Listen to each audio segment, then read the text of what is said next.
उपदेश मंजरी प्रथम उपदेश ईश्वर सिद्धि विषयक। स्वामी दयानंद सरस्वती जी ने पूना के बुधवार पेट में भीड़े के बाड़े में तारीख 4 जुलाई सन 1875 के दिन रात्रि समय में जो व्याख्यान दिया था उसका सारांश निम्नलिखित है। ओम शन्नो मित्रः शं वरुणः शन्नो भवत्वर्यमा शन्न इंद्रो बृहस्पति शन्नो विष्णुरुरुक्रम। नमो ब्रह्मणे नमस्ते वायो त्वमेव प्रत्यक्षं ब्रह्मासि त्वामेव प्रत्यक्षं ब्रह्म वदिष्यामि ऋतं वदिष्यामि सत्यं वदिष्यामि तन्मामवतु तद्वक्तारम् अवतु अवतु माम् अवतु वक्तारम् इत्यादि पाठ स्वामी जी ने प्रथम कहा।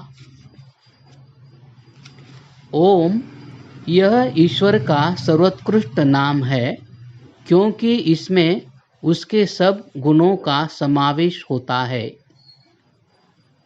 प्रथम हमें ईश्वर की सिद्धि करनी चाहिए, उसके पश्चात धर्म प्रबंध का वर्णन करना योग्य है क्योंकि सती कुड्डे चित्रम, इस न्याय से जब तक ईश्वर की सिद्धि नहीं होती तब तक धर्म व्याख्यान करने का अवकाश नहीं है। सपर्गा शुक्रम कायम अवर्णम अस्नाविरम शुद्ध पाप विद्धम कबीरमणिषि परिभु स्वयंभूर्याता तथ्यतोऽर्थान् वेददासा शाश्वतिभ्यः समाभ्यः न तस्य कार्यं करणञ्च विद्यते न तत्समाभिधकश्च दृश्यते परास्य शक्तिर्विदिदेव श्रूयते स्वाभाविकी ज्ञान बल क्रिया च। ये वाक्य कहकर स्वामी जी ने इनकी व्याख्या की। मूर्त देवताओं में ये गुण नहीं लगते, इसलिए मूर्ति पूजा निषिद्ध है। इस पर कोई ऐसी शंका करते हैं कि रावणादिकों के सदृश दुष्टों का पराभव करने के लिए भक्तों को मुक्ति देने के अर्थ ईश्वर को अवतार लेना चाहिए, परंतु ईश्वर सर्वशक्तिमान है, इससे अवतार की आवश्यकता दूर होती है क्योंकि इच्छा मात्र से वह रावण जैसों का नाश तो कर सकता था। इसी प्रकार भक्तों को उपासना करने के लिए ईश्वर का कुछ आकार होना चाहिए, ऐसा भी बहुत से लोग कहते हैं, परंतु यह कहना भी ठीक नहीं है क्योंकि शरीर स्थित जो जीव है वह भी आकार रहित है, यह सब कोई मानते हैं। अर्थात वैसा आकार न होती भी हम परस्पर एक दूसरे को पहचानते हैं और प्रत्यक्ष कभी न देखते हुए भी केवल गुणानुवादों ही से सद्भावना और पूज्य बुद्धि अदृष्ट मनुष्य के विषय में रखते हैं। उसी प्रकार ईश्वर के संबंध में नहीं हो सकता, यह कहना ठीक नहीं है। इसके सिवाय मन का आकार नहीं है, मन द्वारा परमेश्वर ग्राह्य है, उसे जड़ेंद्रिय ग्राह्यता लगाना यह अप्रयोजक है।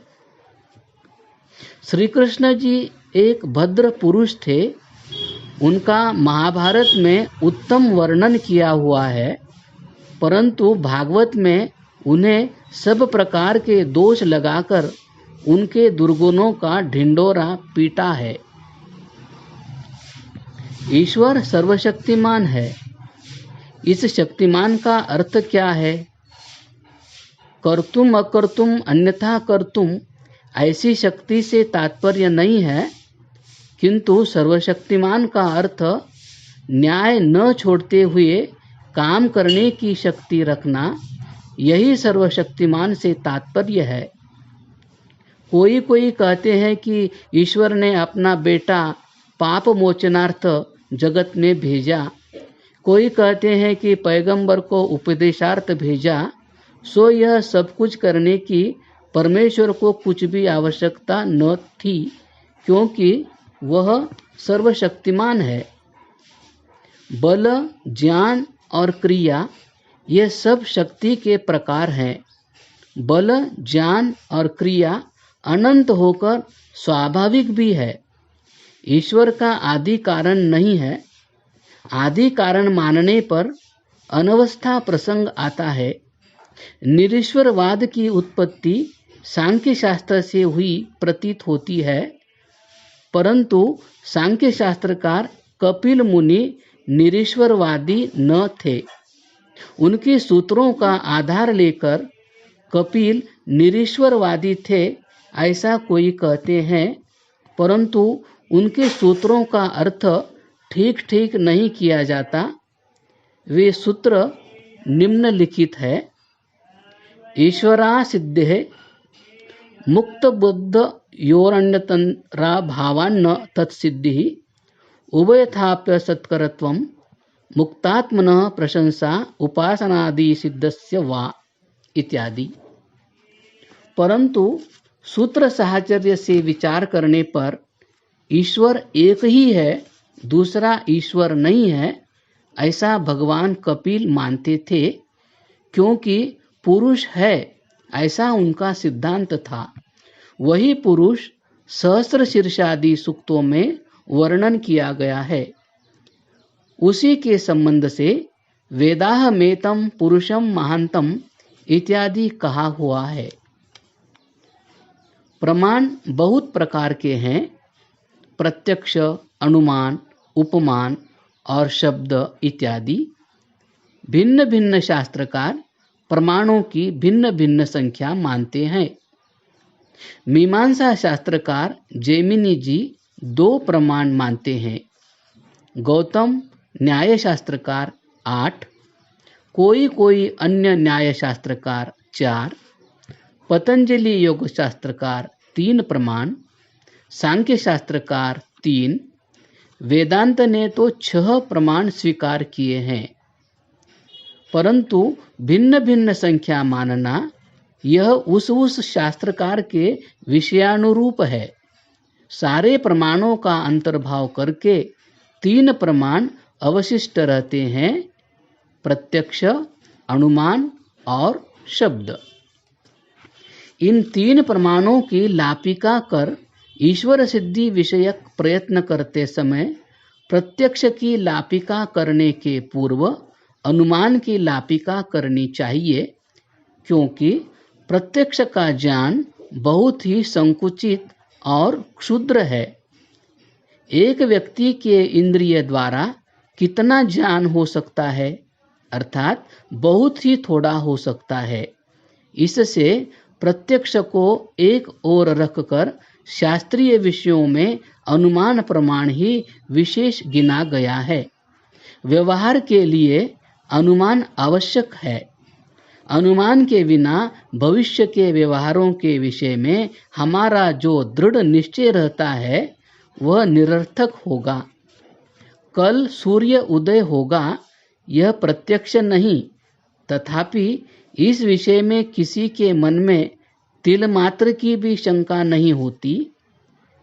अब इस अनुमान के 3 प्रकार है: शेषवत, पूर्ववत और सामान्यतो दृष्टम। पूर्ववत अर्थात कारण से कार्य का अनुमान, शेषवत अर्थात कार्य से कारण का अनुमान, सामान्यतो दृष्टम अर्थात संसार में जिस प्रकार के व्यवस्था दिखाई देती है उस पर से जो अनुमान होता है वह।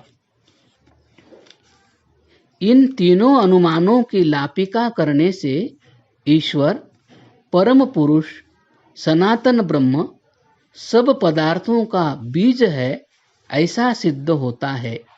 रचना रूपी कार्य दिखता है। इस पर से अनुमान होता है कि इस सृष्टि को रचने वाला अवश्य कोई है। पंचभूतों की सृष्टि आप ही आप रची नहीं है, क्योंकि व्यवहार में घर का सामान विद्यमान होने से ही केवल घर नहीं बन जाता। यह हमारा देखा हुआ अनुभव सर्वत्र है। साथ ही साथ पंचभूतों का मिश्रण नियमित प्रमाण से विशिष्ट कार्य उत्पन्न होने की ही सुगमता के लिए कभी भी आप स्वयं घटित नहीं होता। इससे स्पष्ट है कि सृष्टि की व्यवस्था जो हम देखते हैं उसका उत्पादक और नियंता ऐसा कोई श्रेष्ठ पुरुष अवश्य होना चाहिए। अब किसी को यह अपेक्षा लगे कि ईश्वर की सिद्धि में प्रत्यक्ष ही प्रमाण होना चाहिए, तो उसका विचार यूं है कि प्रत्यक्ष रीति से गुण का ज्ञान होता है। गुण का अधिकरण जो गुणी द्रव्य है उसका ज्ञान प्रत्यक्ष रीति से नहीं होता। इसी प्रकार ईश्वर संबंधी गुण का ज्ञान चेतन और अचेतन सृष्टि द्वारा प्रत्यक्ष होता है। इसी पर से ईश्वर संबंधी गुण का अधिकरण जो ईश्वर है उसका ज्ञान होता है, ऐसा समझना चाहिए। हिरण्यगर्भः समवर्तताग्रे भूतश्च जातः पतिरेक आसीत् सदाधार पृथिवीं द्यामुते मां कस्मै देवाय हविषा विधेम। हिरण्यगर्भ का अर्थ शालिग्राम की बटिया नहीं है, किंतु हिरण्य अर्थात ज्योति जिसके उदर में है वह ज्योति रूप परमात्मा, ऐसा अर्थ है। मूर्ति पूजा का पागलपन लोगों में फैला हुआ है। इसका क्या उपाय करना चाहिए? यह एक प्रकार की जबरदस्ती है। मूर्ति का आडंबर जैनियों से हिंदू लोगों ने लिया है। यत्र नान्यत पश्यति नान्यत शृणोति नान्यत विजानाति स भूमा परमात्मा। वह अमृत है और वही सबके उपासना करने योग्य है। उससे जो भिन्न है वह सब झूठा है, वह अपना आधार मान्य नहीं है। ओम शांति शांति शांति। प्रथम उपदेश समाप्त। क्रमशः